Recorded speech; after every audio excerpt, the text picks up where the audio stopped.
സ്ഥാനമാണ് ഇദ്ദേഹത്തിൻ്റെ കുറ്റബോധത്തിനുള്ളത്? മലയാളത്തിലല്ല, ലോക സിനിമയിലെ തന്നെ മികച്ച നടന്മാരിൽ ഒരാളാണ് നമ്മുടെ ലാലേട്ടൻ. ആ ലാലേട്ടൻ്റെ കൂടെ അഭിനയിച്ച ഒരു റോള്, കൂടെ പുറകെ നടക്കുന്ന ഒരു റോൾ അഭിനയിച്ച ഈ ആനന്ദിന് ഈ കുറ്റബോധം തോന്നാൻ എന്താണ് അതിനു വേണ്ടി ആ സിനിമയിൽ അദ്ദേഹത്തിന് കിട്ടിയ റോള്? തുടക്കം മുതൽ ഒടുക്കം വരെയും ലാലേട്ടൻ്റെ കൂടെ നടക്കുന്ന ഒരു റോളാണ്. അങ്ങനെ ഒരു റോള് ചെയ്യാൻ കൊതിക്കുന്നവരാണ് ഈ സിനിമാ ഫീൽഡിലുള്ള ആളുകൾ, അല്ലെങ്കിൽ ഈ സിനിമയിലേക്ക് കടന്നു വരാൻ ആഗ്രഹിക്കുന്ന ആളുകൾ.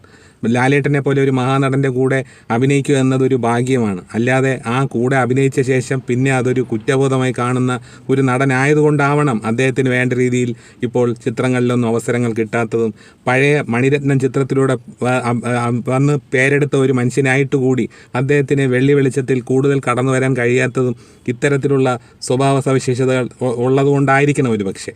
എന്തായാലും ഈ കുറ്റബോധത്തിന് ഒരു സ്ഥാനവുമില്ല.